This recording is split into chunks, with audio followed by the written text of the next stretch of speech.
everyone. Welcome back to another episode of the English Learning Podcast. I'm your host, Jason, and today we have a very interesting and important topic for all English learners out there. Hi, everyone. I'm Julia. And yes, Jason, today's topic is something that many learners struggle with translating in their heads while speaking English. Exactly. If you're someone who always thinks in your native language first, and then tries to translate every word into English before speaking, this episode is for you. Because that habit translating word by word is one of the biggest reasons why many learners can't speak fluently or confidently, even if they know a lot of vocabulary and grammar. That's so true, Julia. I've met many students who say, I understand English, but when I try to speak, my mind just freezes. And that's usually because their brain is busy translating instead of thinking in English. Right. So today, we're going to help you understand why translating slows you down, and more importantly, how you can stop translating and start speaking English naturally. We'll also share some practical steps, simple exercises, and a real-life story that will motivate you to start thinking directly in English, no more translation. So, if you're ready to finally speak English faster, easier, and more naturally, stay with us till the end of this episode. You're going to learn a lot today. Let's get started with our first part, why translating is actually a big problem for English learners. All right, so let's start with this question. Why is translating such a big problem when learning English? I mean, most learners think translation helps them understand better, right? Yes, Jason, that's very common. Many learners believe that translating every word from their native language to English is helpful, but in reality, it actually slows down their speaking and thinking process. Exactly. Imagine you want to say something simple like, I'm hungry. But instead of saying it directly, your brain first thinks in your native language, then searches for the English words, and finally puts them together. That takes time. Yes, and during that time, you start feeling nervous or shy because you can't find the right words fast enough. That's why many learners pause a lot or say, while speaking. Right, Julia. And the funny thing is, native speakers don't do that. They don't translate every sentence. They think in English. That's what makes their speech natural and fluent. Exactly. Translation also causes mistakes because every language has its own grammar, word order, and expressions. For example, if you translate an idiom word by word, it can sound completely strange in English. That's so true. Like, if you translate, it's raining cats and dogs into another language literally, it wouldn't make sense at all. Yes, it would sound crazy. So the main problem is that translation creates a barrier between your thoughts and your speech. To become fluent, you need to remove that barrier. Well said, Julia.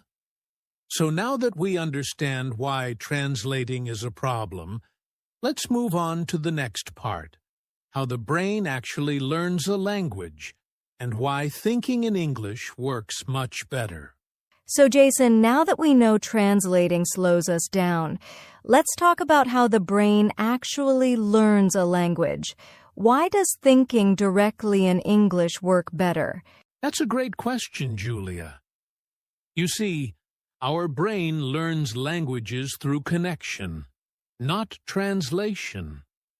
When you were a child, you didn't translate your first language. You heard words again and again in real situations, and your brain naturally connected the sound with the meaning. Exactly. For example, when a baby hears the word apple while seeing an apple, the brain links the word to the object. There's no translation, just understanding through experience. Yes, but when adults learn English, they often try to connect English words to their native language words instead of connecting them to real ideas. That's what creates the translation habit. Right.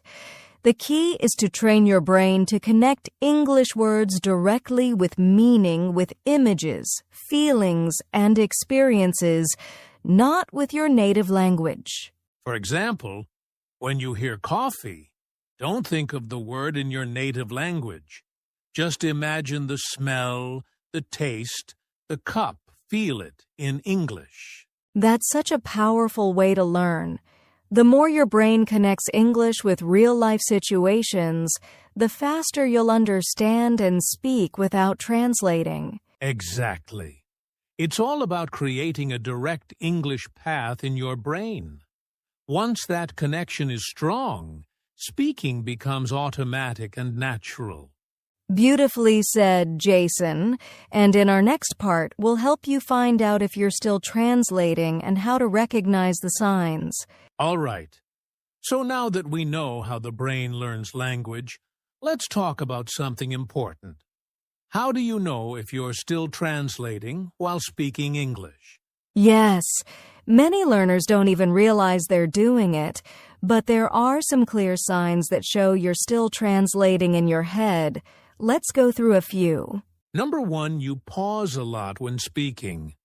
You know what you want to say, but you stop to think, wait, how do I say that in English? That's a big sign you're translating word by word. Exactly. Number 2, you understand English when reading or listening, but when it's time to speak, your mind feels blank. That happens because your brain is busy switching between two languages. Yes.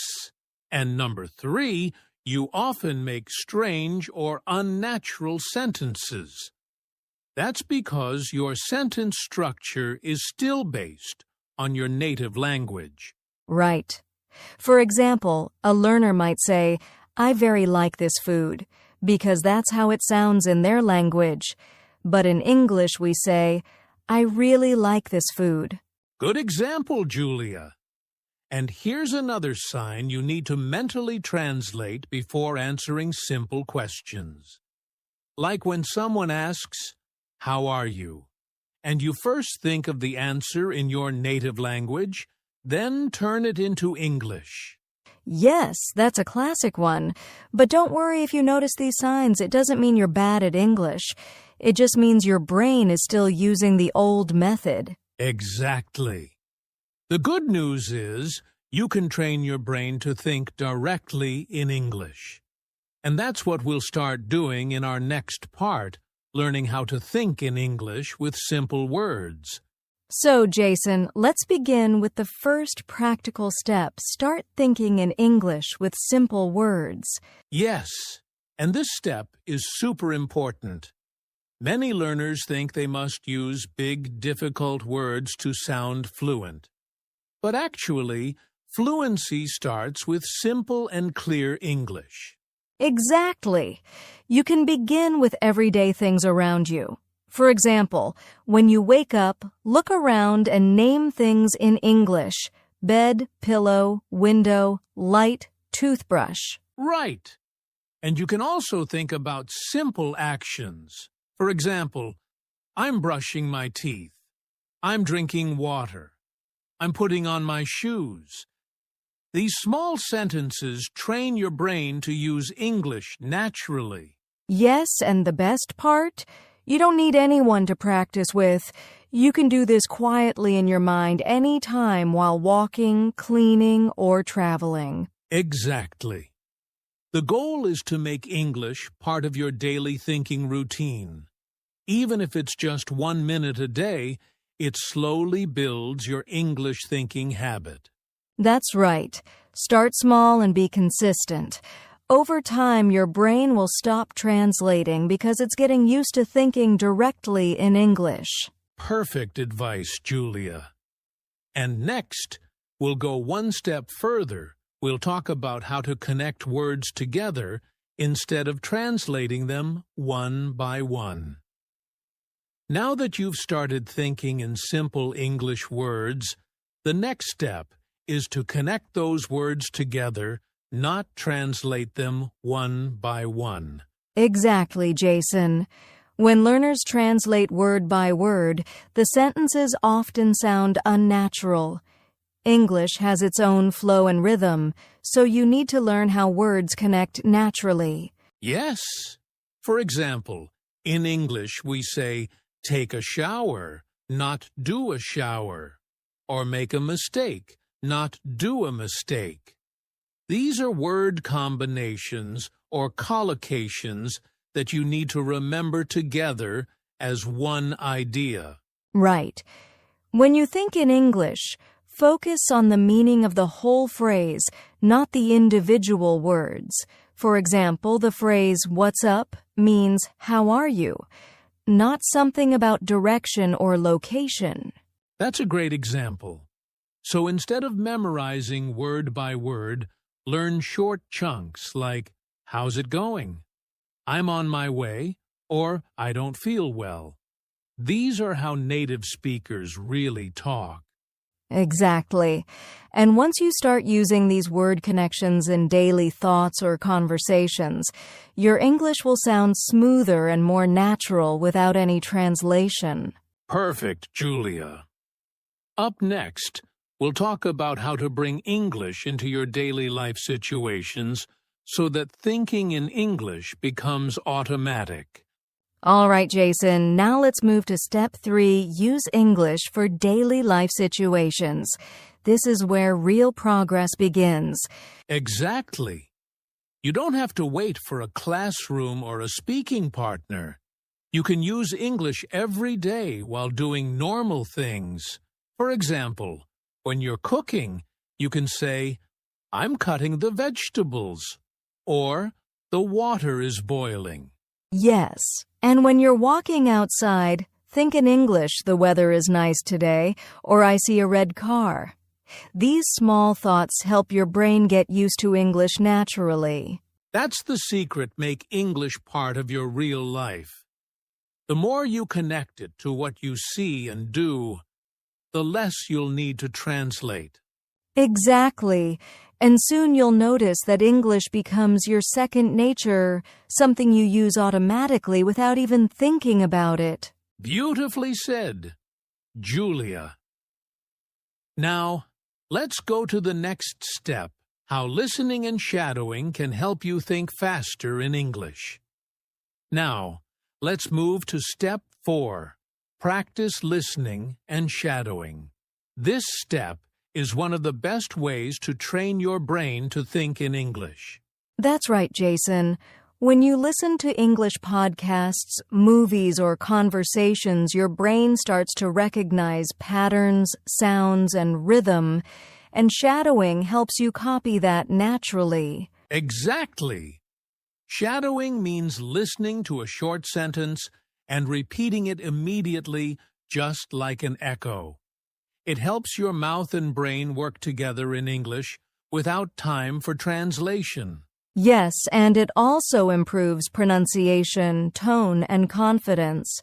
You start speaking English the same way you hear it: fast, natural, and automatic. That's the key. Don't just listen, shadow it. Make your brain and tongue move together.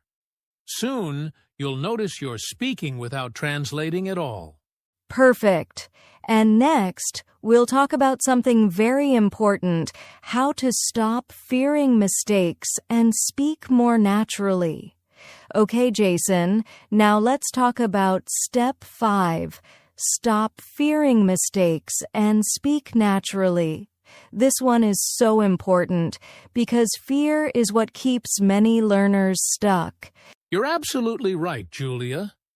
Many people hesitate to speak because they worry about grammar, pronunciation, or what others might think. But here's the truth. Even native speakers make mistakes. Exactly. The goal isn't to speak perfectly, it's to communicate clearly. When you focus too much on being perfect, your brain slows down, and that's when you start translating again. That's a great point. Fluency doesn't mean no mistakes. It means you can express yourself naturally and keep the conversation going. The more you speak, the faster your brain learns. Right. So, don't be afraid to make small errors. Just keep speaking. Every time you speak in English, you're training your brain to think faster and more naturally. Exactly. Confidence comes from practice, not from perfection. So, start speaking, enjoy the process, and let your mistakes become your best teacher. Beautifully said, Jason. And now, let's make this idea more real. We'll share a real-life story about someone who stopped translating and became fluent. Now, Julia, let's share a real-life example to inspire our listeners. I know a student, Sarah, who struggled with speaking English for years. Oh, yes, Jason. Sarah always translated in her head. She knew a lot of words, but when it came to speaking, she would pause, hesitate, and sometimes give up mid-sentence. Exactly. But one day, she decided to change her approach. Instead of translating, she started thinking in English first with simple words, then with short sentences, and she practiced daily in her real-life situations. She also used listening and shadowing exercises and stopped worrying about mistakes. At first it was hard, but she kept going. Slowly, her speech became smoother, faster, and more natural. Within a few months, Sarah noticed she could speak without translating at all. Conversations felt effortless, and her confidence skyrocketed. The key lesson here is simple. Stop translating, start thinking in English, and practice consistently. Anyone can do it, just like Sarah did. Absolutely. And now, to make this actionable for our listeners, we'll give a quick practice activity that you can start today. All right, Julia, now it's time for a quick practice activity that our listeners can do right now to stop translating and start speaking English naturally. Yes, here's a simple one. Pick a small object around you, maybe your phone, a cup, or a book. Now, try to describe it in English using simple sentences. For example, this is my phone. It's black. I use it to call my friends. Exactly. And the key is, don't think in your native language. Just describe it directly in English, even if the sentences are simple. You can also try this with your daily actions. For example, when you're drinking water, say to yourself, I'm drinking water. It's cold and fresh. This helps your brain make direct English connections. And here's a tip. Do this for 1 to 2 minutes every day. Over time, your brain will automatically start thinking in English, and speaking without translating will become much easier. Exactly. Remember, consistency is more important than perfection. Small daily practice makes a huge difference in your fluency. Perfect. And now, let's quickly recap everything we've learned today and give our final motivation to keep practicing.